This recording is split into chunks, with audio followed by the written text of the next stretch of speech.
I first got the letter about module 2, like, oh, retreat, okay, whatever. I'm going. It's church, I have to go. So I just got the letter. Hey, you are now invited to module 2. Oh, yay, okay. Put that aside. And then the week of module 2, I was working, and Jen called me, and she was asking about it, and I was like, I don't remember. Like, I don't remember this.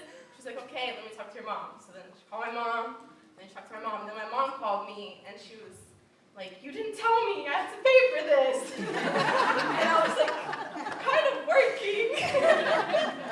So I wound up going, and like, I can honestly say I was going because like Laura was going, and Debbie was going, and Patricia was going, and like all the teams of church was going. So I was going because like if you don't have anything to do on the weekends and something comes up, of course you're gonna go. So I went.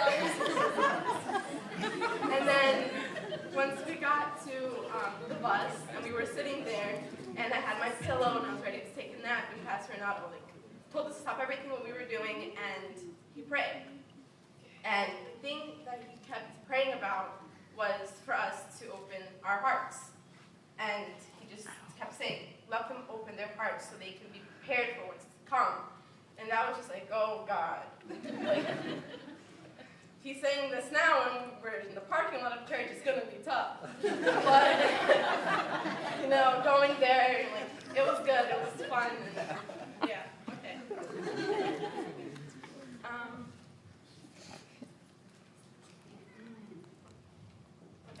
I guess going to like the retreat, I thought it was gonna be like any other retreat, like winter retreat and summer retreat. Like they're always fun. Like there's like skiing and pools and everything. It's always fun. But I thought that this one was going to be the same thing because we were going to go to Pinebrook and have a good time, but I was wrong. We weren't there to have fun. We were there to open up and like better our relationship with God. And then when we got there, the first thing they made us do was hand in our phones. And I'm pretty addicted to my phone. I have everything on my phone. Like, She didn't give her phone. if I don't have my phone, I think I'd probably cry. That's how bad it is. And it's true. Unfortunately, but it is. So then, like, being there with friends and not being able to talk to anyone, or have my phone, or communicate in any source with anyone was pretty bad for me, because I like to talk. I do. So then, okay, time went by and I got used to it, and we were, like, the entire day, Friday, Saturday, and Sunday, and then we got there, we were just in service. The only time we would have break was to take a shower and to eat. Like, 24-hour day, like, just to eat and take a shower, that's like 3 hours, and the rest is just service. And it was just service and service and service. But it was really good, because on Saturday, like, we had this really big debate that lasted, and then it was time to go to dinner, and we had to stop it, and then when we came back, we continued it, so it was fun. But before going, I was pretty upset. Like, in February, I got hurt. Oh my God. Okay, it's okay. And I just felt rejected by everyone. Sorry. Oh. And then going there, I'm not the person to open up. And I sat down with Laura. She was my person that I opened up to.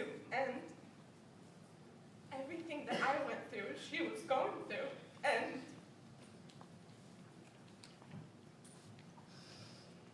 the thing about me is I don't open up to anyone, and I like keeping my stuff to myself. And then when it comes to sharing it, I break down.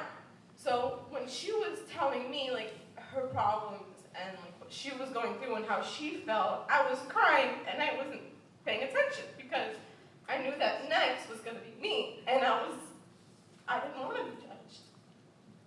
And then when she stopped talking, all I did was cry, and she was just there, and she was just praying for me. And then I stopped, I calmed down, and I told her.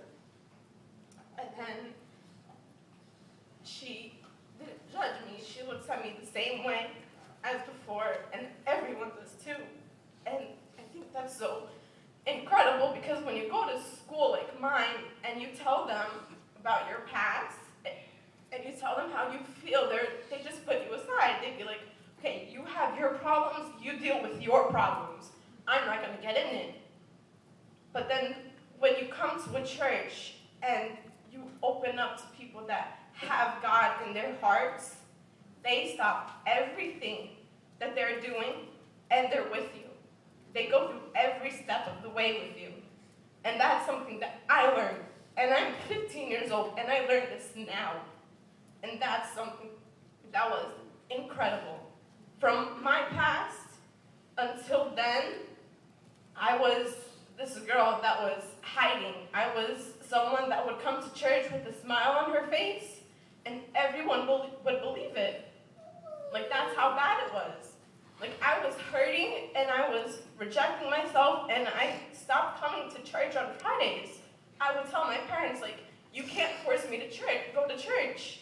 You know, it's an option. Thank you. It's an option.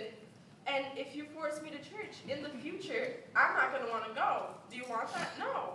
So I would stay home on Friday nights. And if I would go on Fridays, I would sit by myself and just be isolated. And then when we went to the retreat, everything changed.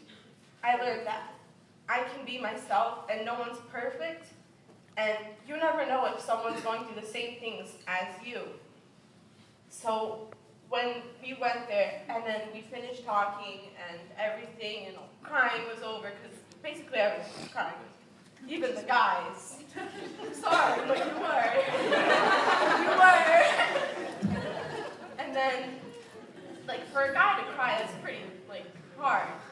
So you imagine girls, like, if guys are crying, the girls are even worse. Their makeup is running down their face, they look like a zombie.